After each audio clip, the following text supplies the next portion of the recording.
Desde su mismo nacimiento, el Estado de Israel ha estado rodeado de conflictos que representan sus vecinos, y su nacimiento fue, digamos, un parto con forceps, porque fue un parto bélico. Eso obligó desde un primer momento a que Israel se dotase de muy eficientes medios de defensa, ejército, población armada y sobre todo inteligencia. En su larga historia, el cuerpo de inteligencia de Israel, el Mossad, ha llegado a ser considerado como el más eficaz, el mejor servicio de inteligencia en el mundo. Por ello, cuando ocurre la sorpresa del ataque masivo y muy sofisticado del pasado 7 de octubre, una de las principales preguntas va a ello. ¿Por qué falló el Mossad? Con el agravante, según se ha conocido después, de que servicios de inteligencia, tanto en Egipto como en el Reino Unido, habían advertido que ya un ataque de esa envergadura era inminente. Pero hablemos del Mossad. ¿Por qué esa fama del Mossad? Y quizá también porque si tenía esa fama o tiene esa fama, ese prestigio, falló. ¿Fue en efecto un fallo o no?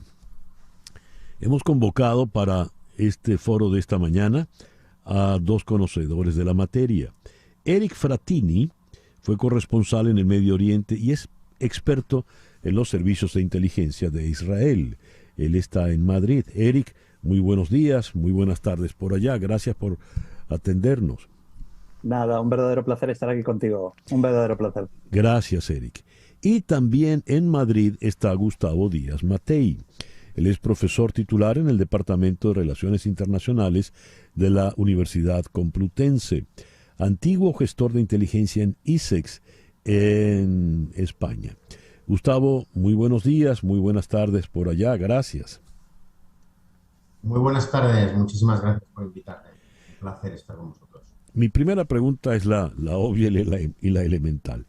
¿Qué es el Mossad? Comencemos con Eric Frattini. Bueno, el Mossad es la división de inteligencia exterior del Estado de Israel.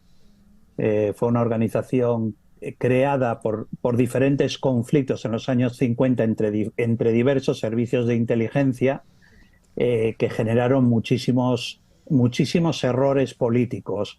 Y eso lleva a David Ben-Gurión, el presidente entonces del Estado, casi del recién creado Estado de Israel, a ordenar la creación del Mossad.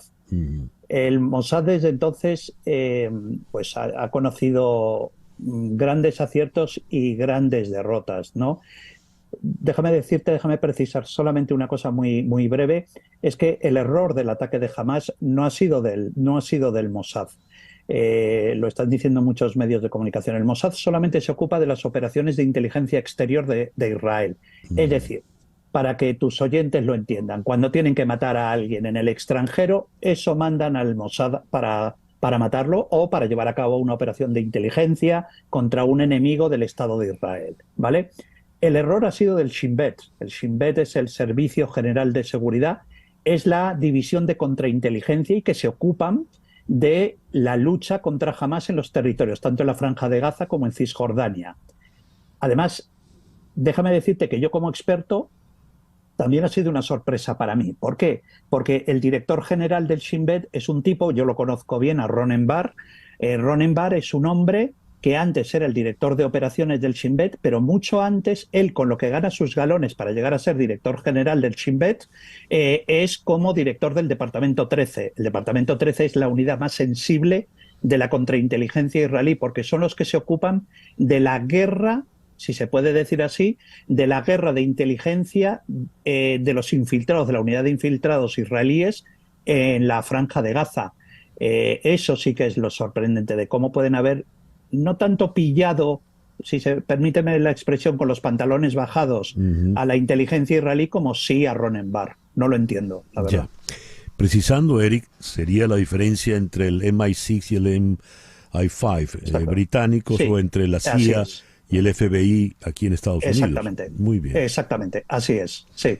muy bien. Dada esa precisión, es excelente el dato para poder tener ese elemento preciso. Le quiero preguntar a Gustavo Díaz Matei, profesor en la Universidad Complutense.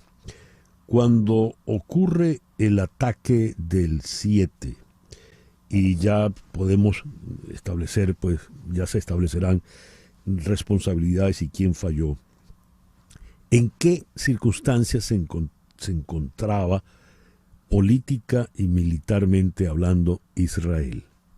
Por favor, Gustavo. Pues muy buenas tardes. Lo cierto es que Eric lo ha definido tremendamente bien, de forma muy exacta, la capacidad que tiene Israel y los servicios de inteligencia israelíes juegan un papel fundamental en la seguridad del Estado de Israel, teniendo en cuenta que, como bien ellos lo definen, están rodeados de enemigos.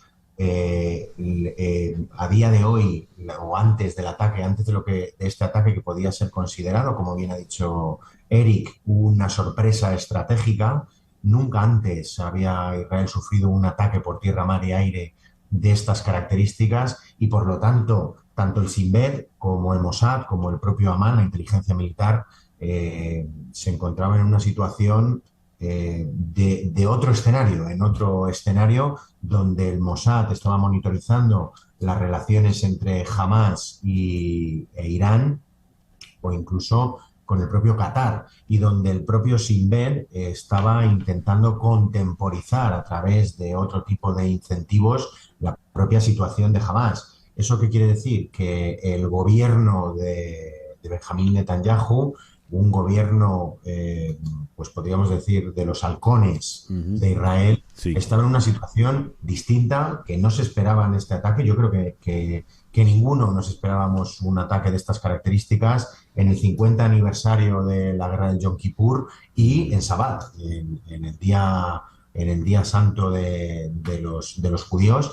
y que ha tenido unas consecuencias y está teniendo unas consecuencias de movimiento total de la zona de Oriente Medio, donde Estados Unidos ahora está jugando y se está haciendo valedor de una misión diplomática sin precedentes y donde el propio gobierno de Netanyahu se ha visto sorprendido. Esto quiere decir que la situación del propio gobierno de Netanyahu, se va a ver puesto en consideración en tanto en cuanto tiene un papel muy importante ahora mismo bajo la mesa después del ataque y es una situación cuanto menos complicada.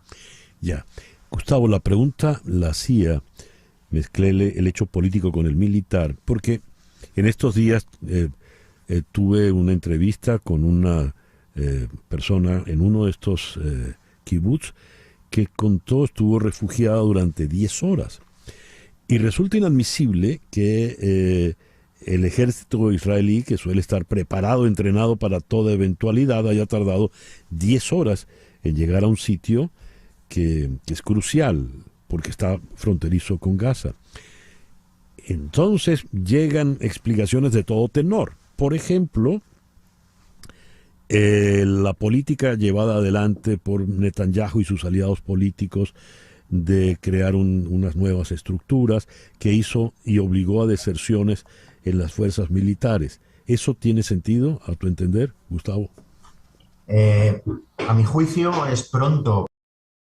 Pregunta, sí Ya. que es cierto, mi estimación podría ir por otro sentido, en tanto en cuanto un ataque de estas características, como digo, por tierra, mar y aire, un ataque indiscriminado con más de 1.000 terroristas a sangre y fuego en esa zona, lleva a las unidades de defensa israelíes, al ejército israelí, a no poder enviar en un primer momento de forma rápida unidades disponibles en muy poco tiempo, porque el volumen, la información que ellos manejarían de forma operativa en ese momento, y estoy especulando, sería que es un ataque masivo y que por lo tanto las unidades que tendrían disponible en las primeras horas serían unidades de alta disponibilidad o a operaciones especiales y unidades que no podrían hacer frente a ese volumen que no lo habíamos visto antes. Y es importante recalcar que esto no había ocurrido antes de este ataque con más de 1.000 terroristas, bueno, terroristas, no vamos a decir militares, Sí. de más de 1.000 terroristas de Hamás operando de forma coordinada. Eso, como digo, lleva a que el ejército israelí la respuesta no la pueda dar como podría ser una respuesta policial rápida que hemos visto ayer en el atentado de Bruselas, con un solo terrorista funcionando en Bruselas. A mi juicio. Sí, hablaba Gustavo Díaz Matei. Quiero preguntarle entonces ahora a Eric Frattini lo siguiente. Según lo que nos acaba de exponer Gustavo, el ataque de Hamás fue un ataque muy sofisticado, un ataque masivo, un ataque perfectamente planificado. En algún momento conversé con otro experto y decía que hubo una planificación de aproximadamente 2 años en este ataque. Leí un artículo de Yuval Hariri donde hablaba de la prepotencia israelí a la hora de observar a sus adversarios, puntualmente Hamás. Subestimó Israel, sean los servicios de inteligencia domésticos o el Mossad o los servicios de inteligencia militares, subestimó la verdadera capacidad de ataque, de letalidad de Hamás, Eric. Bueno, a ver, es que es muy complicado. A ver cómo te lo explico. Yo he vivido 5 años en Jerusalén, ¿no? En Israel como corresponsal del Grupo El País, ¿no? Y sigo siendo residente en el Estado de Israel, aunque estoy en Madrid, ¿no? Déjame decirte que la sociedad israelí es una sociedad militarizada, es una sociedad de seguridad, es una sociedad donde todos estamos vigilados las 24 horas del día. No sé si tú conoces Israel, si has pisado alguna vez Israel. No, Israel, jamás. desde que tú entras, es más, perdón, no desde que entras, desde que tú te subes a un avión, sea una línea estadounidense, sea una línea española, sea El Al, la compañía aérea de bandera, tú eres absolutamente vigilado por los servicios de seguridad israelíes, ¿no? A partir de ahí, pues, es decir, claro, los israelíes nunca se han imaginado que les iba a venir un ataque de esta característica, digamos a tal escala. Ellos, una semana antes del ataque del día 7, ellos recibieron una alerta del Mujabarat egipcio, del director de la seguridad egipcia, informándoles de que sus fuentes, las fuentes de la inteligencia egipcia, habían detectado una posibilidad de ataque sobre Israel. Es curioso también, ha salido una información donde el propio Hezbollah indica aproximadamente unas 9 horas antes del ataque de Hamás sobre Israel que dejen de volar sus helicópteros de las fuerzas de UNIFIL, de Naciones Unidas en la Franja de Seguridad Sur-Libanesa, que dejen de volar porque probablemente llevarán a cabo una acción contra Israel. Es decir, luego yo he estado leyendo muchísimas informaciones, incluso del propio Israel, del centro Meir Amit de estudios de inteligencia, es un centro el más importante de Israel, cuyos analistas son exmiembros del Mossad o del Shin Bet, o del Amán, la inteligencia militar israelí, que analizaban, digamos, las informaciones estas recibidas como algo que suele suceder en Israel.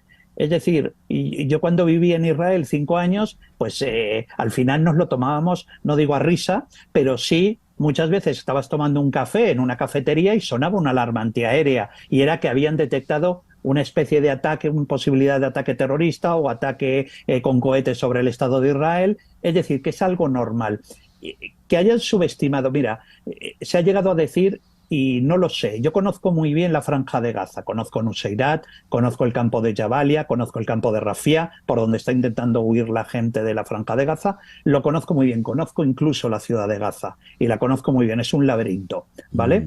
Pero qué duda cabe, se habla de una posible operación de falsa bandera. No quiero decir que digamos que los israelíes supieran que iban a matar a tanta gente en Israel, pero sí que claro, la situación de Benjamín Netanyahu antes del ataque era una posición, como decía mi colega, se veía en una situación muy inestable, porque lo formaban, creo que eran 9, 10 partidos políticos, la estabilidad del gobierno de Benjamín Netanyahu. Es decir, ahora ha salido reforzada la posición de Netanyahu mucho más, porque incluso ha conseguido un gobierno de concentración nacional, que le ha reforzado políticamente dentro del Estado de Israel. Sí. Otra cosa es cómo le va a afectar, que también te lo puede decir Gustavo, cómo le va a afectar la posibilidad que la Franja de Gaza se convierta para el ejército israelí en lo que se convirtió en la guerra del Líbano, que todos conocemos, de cómo le salió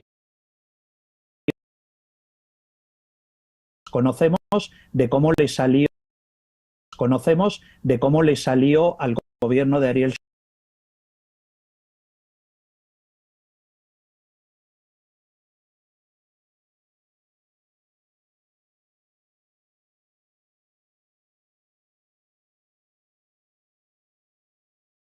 Mencionaste en tu primera intervención la gestión diplomática muy esforzada que está llevando adelante Estados Unidos. Blinken tiene más de una semana allí, ha ido un par de veces ya a Jerusalén, se ha reunido prácticamente con todos y mañana está llegando nada menos que el propio Biden a la zona, a la región. La meta, evitar que haya una escalada en la guerra.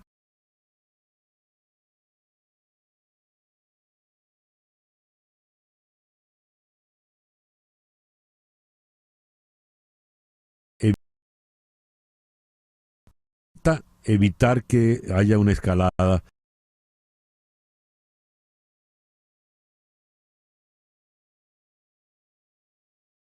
Que tiene familia judía y que tiene una gran sensibilidad con la cuestión, está haciendo desde la administración Biden todo lo que está en su mano. Netanyahu tiene una situación muy complicada, muy complicada, y se debate ahora mismo entre la fuerza militar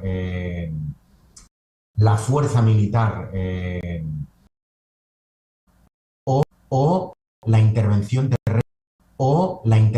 terrestre que parece evidente. Compañero Eric va a llevar bolsas de plástico negras a Israel y eso no va a ser sencillo.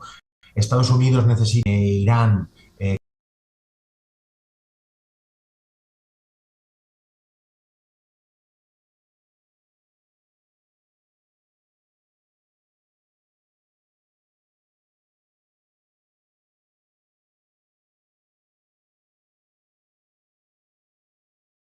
que va a significar muchísimas bajas o más bajas.